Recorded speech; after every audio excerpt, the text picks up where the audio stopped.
You better be living right in your family. You better love all God's children, regardless of color. Absolutely. Yeah. Or the description on the Liberty Bell means nothing. Yeah. Also, listen.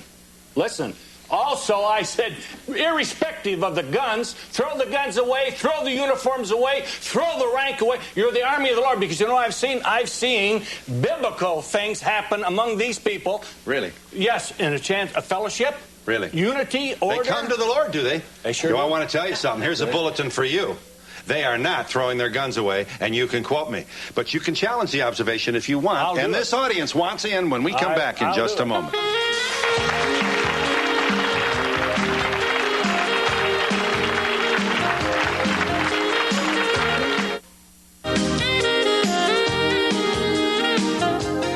Sir. I just briefly like to know, what do you do for jobs? Do you have normal jobs? You work? Yes, I do. You're all employed. I'm utility worker, yes. Legally and... That was a rotten thing to say. We're not TV commentators. I would have hoped you would see it as an attempt by the host to clarify your rather nebulous answers. All right, your grievance is on the record, yes. Well, you're telling us we should be afraid of our government. Why shouldn't we be afraid of you and your dictating Christian rules? No. There's no dictation of Christian rules. No dictation of Christian rules. What you should be afraid of is comments like Senator Sam Nunn said on June 1st, 1994 in the New York Times, when he said, I think the American people would welcome a Russian military force for peacekeeping purposes. That's what you should be afraid of. Those are the questions you should ask your elected officials. You're afraid of the Ruskies? You're still afraid of Russia? Why do we need Russian peacekeeping forces in the United States? Come on, Ken. That's what I think we ought to ask. You're an old, cold warrior. It's over. It's over. If something bad certainly could happen to us. Why does Sam Nunn want to bring him here? Ask him. One of you said that you're going to make a better world for us. I don't want to live in that world that you're making. My friend, you don't know the world. So you're just hearing what you hear today. You don't know us. What world are we making? You don't know what we believe. All we are is public servants. We train every weekend. You know what we train for? We train in first aid. We train in compass work. We train in search and rescue.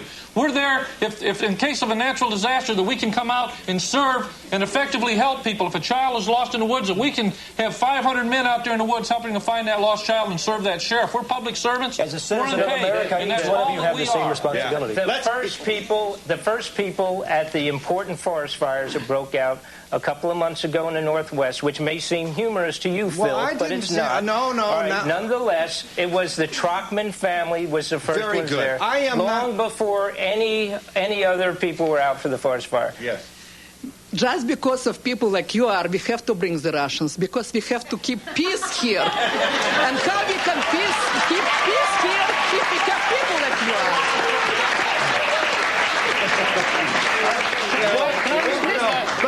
What do we show our children? We have to show our children how to keep peace without weapons. It's about time. What are you doing? You're just damaging the next generation, and you're damaging the life of your children. Yes. In the first place. If you joined us late, I might be able to help you here. I want to respond. Yeah, go ahead. Because she said that it's okay to bring Russian troops here, and they're applauding. You're applauding that troops are being brought here and equipment that's carrying deadly nerve gas here. We have documented evidence of this being brought here. We get confirmation from military sources on the subject, and you're clapping. Sometimes I wonder, because I was asked this question among the thousands of phone calls my house gets on the militia. I've been asked this question. Do you think this country is ready for it? Do you think this country deserves freedom? Okay, maybe I'm saying from this applause, I don't mean to alienate the audience.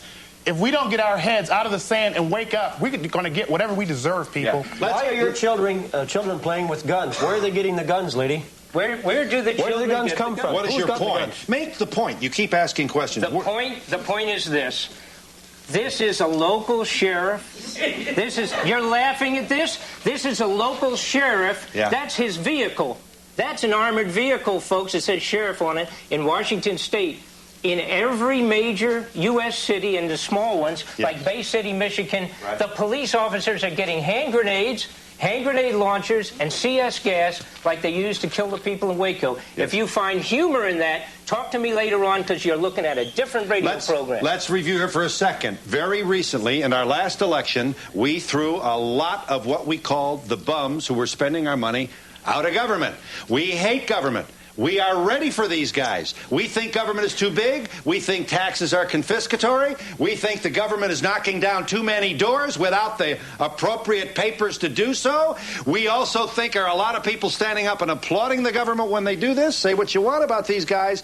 They respect the Bill of Rights. They don't think anybody from the federal government should be knocking anybody's door down. Certainly not without judicial approval. And so they're taking it one step further. They're not only voting to throw the guys out, they're waiting for anarchy. And when it comes, they say they're going to be ready, and you're not. And whenever they get into mainstream media, and a report is given in the paper about where they're meeting or where they're training, you draw a big crowd, don't you? Lots of folks come? Yeah, not 10 million. Come on, you pull that out of your hat. Get out of here. 10 million. I'll make you a watch if you have 10 million people in your Good, I'll keep your address and I'll tell you my size.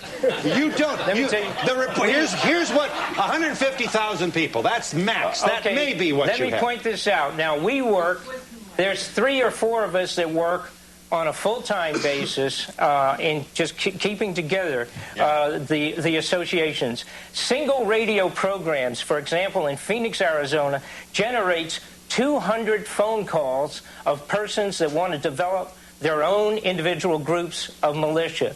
At this point in time, we have no idea. The best estimate is anywhere from 8.5 to 10 million. Believe it or not. Just one question before I break. It's a yes and no question. Do you stock armament?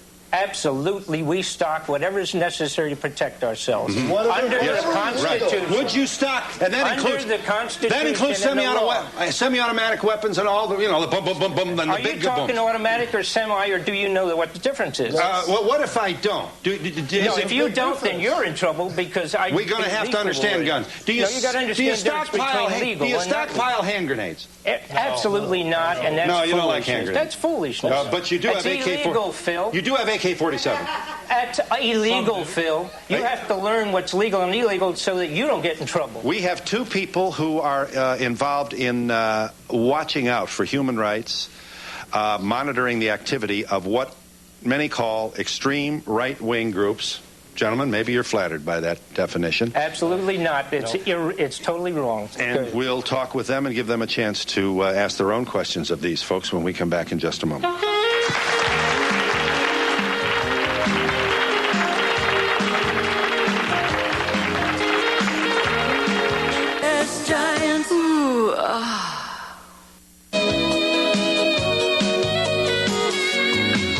This is Waco.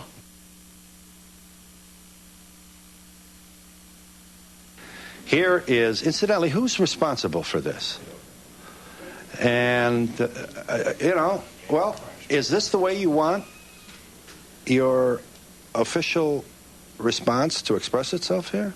There you go, folks. And what we've done here with this kind of action, which incidentally, I don't know what post-analysis has developed and whether anybody's taken any responsibility, but that action makes men here who are part of militias feel that they're doing the right thing.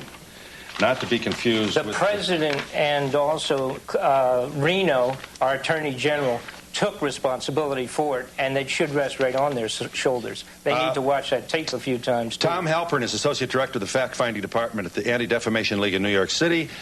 And you're here with Dennis Hennigan, who is Director of the Legal Action Project of the Center to Prevent Handgun Violence in D.C.